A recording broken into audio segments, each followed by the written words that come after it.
በረከት ናርዶስን እግሯን አሸት እያደረገ እርጉዝ ስለሆነች እግሯ ትንሽ ስለሚያብጥባት ወተት ልጨምርልሽ እንዴ ሲላት፣ አይ በቃኝ ይበቃኛል።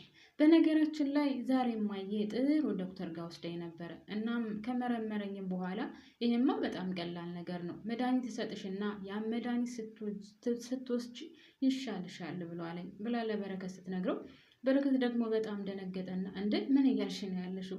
ደግሞ እርጉዝ ሴት መድኃኒት ይወስዳል እንዴ ሲላት፣ እንዴ አዎ ምን ሆነ ነው? ከእርግዝናው ጋር ምንም አይነት ግንኙነት የሌለው መድኃኒት እኮ አለ። ስለዚህ ያን ከወሰድኩ በኋላ ምንም አይነት የጎንዮሽ ጉዳት ሳይኖረው በሰላም እንደምገላገል ነግሮኛል ስትለው፣ ውፍ በጣም ደስ ይላል። እኔ በነገራችን ላይ በዶክተሮቹ ተስፋ ቆርጬ ነበር። ምክንያቱም ሁለታችንንም ነው አትወዱም ብለውን የነበረው። በጣም ነው የሚገርመው ሲላት፣ እኔ ደግሞ ምን እንደተማርኩ ታውቃለህ? በፍጹም ተስፋ መቁረጥ እንደሌለብን። እነሱ አዎ ብለውን ነበር። አሁንም ዶክተሩ ነው በስነ ስርዓት ትወልጃለሽ፣ ምንም ችግር ሳይኖረው በትክክለኛው መንገድ እንደምወልድ ነገረኝ። እናም እግዚአብሔር ይመስገን። በነገራችን ላይ የሆነ ነገር ልጠይቀ ነበር። ያው እንደምታውቀው አሁን ስላረገዝኩኝ እንደፈለግኩ መንቀሳቀስ አልችልም። እናም ሰራተኛ ለመቅጠር ፈልጌ ነበረ እና ጩናን መቅጠር እፈልጋለሁ። እኔ አንተን ልንገር ብዬ ነው እንጂ ላናግራት እቤት ጠርቻታለሁ ስትለው፣ እንዴ እውነትሽን ነው? አይገርምም? እኔም እኮ አሁን ደላላ ጋር ልደውል ነበር። እናም ጩና ትምጣ እያልሽ ነው? በአንቺ በኩል ችግር ከሌለብሽ በእኔ በኩል ችግር የለብኝም። አይ በእኔ በኩልማ ችግር የለብኝም። እንደውም አንተን ላስፈቅደ ብዬ ነው እንጂ እቤት መጥታ እንዳናግራት ጠርቻታለሁ ስትለው፣ አይ እንደዛ ከሆነ መልካም በቃ ይሁን እሺ ይላታል። ሰላም ሰላም፣ ጤና ይስጥልኝ ውድና የተከበራችሁ የቻናሌ ቤተሰቦች ውዶቼ ማሮች ብላለች ሀቢባ። እናም እንኳን ደህና መጣችሁልኝ። ለቻናሉ አዲስ ከሆናችሁ ላይክ እና ሰብስክራይቧን አትርሱ። ነባሮች ቤተሰቦቼ ላይክ ማድረጋችሁን አትርሱ። ላይክ በማድረግ ተባበሩኝ። የእውነት ላይክ አድርጉ ማለት ነው። እናም ናርዶስ ቀጠል ያደረገችና ጥግ ድረስ መሞከር ጥሩ ነው። ስለዚህ አንተ በቶሎ ተስፋ ቆርጠህ ነበር፣ እኔ ግን ተስፋ አልቆረጥኩም ስትለው፣ እሱም አዎ በቶሎ ተስፋ መቁረጥ ጥሩ እንዳልሆነው የተረዳሁት ይላታል። በሌላ በኩል ጌዲዮንና እናቱ አንድ ላይ ቁጭ ብለው ምግብ እየበሉ እናም ስለ ሄለን ጉዳይ ነው የሚያወሩት። የሄለን ጉዳይ አሳስቧቸዋል። ያው አሁን ያለችበት ደረጃ ጥሩ ቢሆንም ነገር ግን ያሳስባቸዋል። እናም ልጄ መድኃኒቱን እየተከታተልክ እየሰጠሃት ነው ስትለው፣ አዎ እየተከታተልኩ እየሰጠኋት ነው። እናም አይዞህ አታስብ፣ ምንም ነገር አይፈጠርም፣ እግዚአብሔር አለ። ይሄን ትልቁን ነገር ያሳለፈን አሁን በኋላ ያለውን ደግሞ ፈጣሪ ያሳልፈናል ስትለው፣ እናቱ እማዬ እኔ ከአሁን በኋላ አላስብም፣ ምክንያቱም በፈጣሪ ፈቃድ አሁን ካንሰሩ እስከ መጨረሻ እየደረሰ ነው። እናም እርግጠኛ ነኝ 100% ይሻላታል ብዬ አስባለሁ ሲላት፣ አዎ ይሻላታል፣ ፈጣሪ አለ። እናም ደግሞ እኔ እስካለው ድረስ ምንም ነገር አትሆንም። እኔ የከበደ ምን እንደው ታውቂያለሽ እማዬ፣ እንዴት ብዬ እንደምነግራት ነው። አሁን እሷ የምታውቀው ንጹህ እንደሆነች ነው፣ ግን እንዴት ብዬ ነው እንደገና እንዳለባት የምነግራት ሲላት፣ ተው ልጅ እንደዚህ አትበል። ይሄ አሁን የሰማነው ዜና ለእኛ በጣም መልካም ዜና ነው። እግዚአብሔር በጣም መልካም ነው። የእሱም ውለታ መቼም ከፍለህ አንጨርሰውም። ስለዚህ አትጨነቅ። እኔ በጣም ጨንቆኛል እያልክ አትጨነቅ። ቀላል ነገር ነው። እሷ ሰውነቷ ይጥናልኝ እንጂ እሷን ለማሳመን ምንም ነገር አያቅተኝም። እኔ እያለሁልህ ልጅ አትጨነቅ። ብቻውን እሷ ራስ ስለሆነች ሰውነቷ ጠንከር ይበልና ከዛ በኋላ የምናደርገውን እናደርጋለን። በቃ አታስብ ትለዋለች። ናርዶስ ጩና መታ ልጠይቃት ከዛ እንዳረገዘች ስትነግራት በጣም ነው ደስ ያላት ጩና። አየሽ እኔ ነፍሰ ጡር ነኝ፣ አየሽ አይደል ላይ ፈጣሪን ተአምር፣ እግዚአብሔር እኮ የሚሳነው ነገር የለም ስትላት፣ ጩና ደግሞ በጣም ተክዝ አለችና አንገቷን ትደፋለች። ከዛም ናርድ ቀጠል አደረገችና እንዴ ምን ሆነሽ ነው? ምን ነው የተፈጠረ ችግር አለ ስትላት፣ አይ ነገር ግን አሁን አቶ ረታ ደውሎልኝ ነበር። ልጅቷ ምንም አይነት ምግብ እንዳልበላችና ወይም እነሱ ጋር መኖር እንደማትፈልግ ነገረኝ። እናቴ እያለች ወይም እናንተን እንደምትፈልግ ነገረኝ።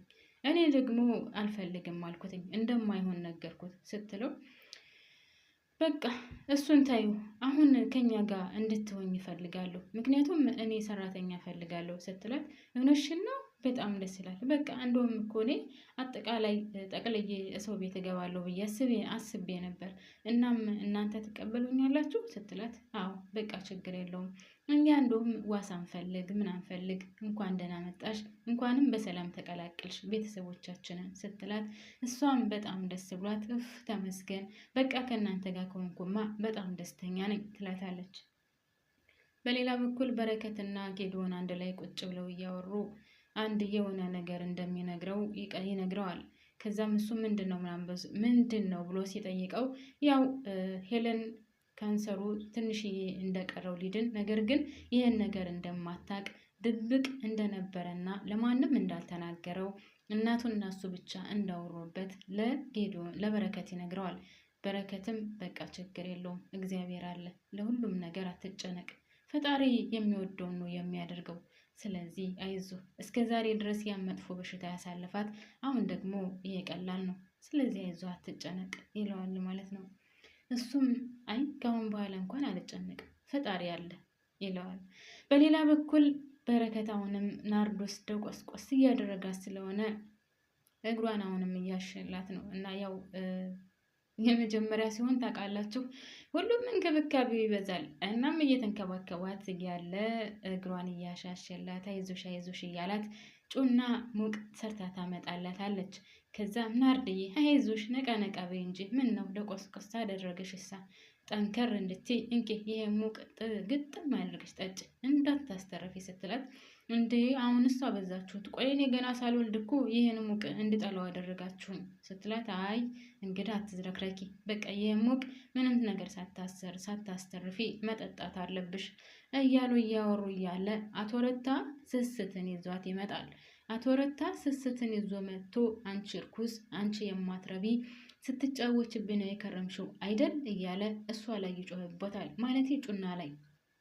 ጩና ደግሞ የሰራችውን ስራ ስለምታውቀው፣ በነገራችን ላይ ህፃኗ እሱ ይዟት ሲገባ እየሮጠች ናርድ ጋር የተጠመጠመችው። እናም አቶ በረከትም ቆይ ምንድነው የተፈጠረው ነገር? ልጅቷን ልቀቃት እያለ ጩናን ካላቀቀ በኋላ ከአቶ ረታ ምንድነው የተፈጠረው ችግር? ምንድነው ችግሩ? ለምን አትናገርም ሲለው የዘረመል ምርመራ ሳደርግ ልጅቷ የኔ ልጅ እንዳልሆነች ደረስኩበት፣ ተጫውታብኛለች፣ እገላታለሁ፣ አልተዋትም እያለ ይዝትባታል።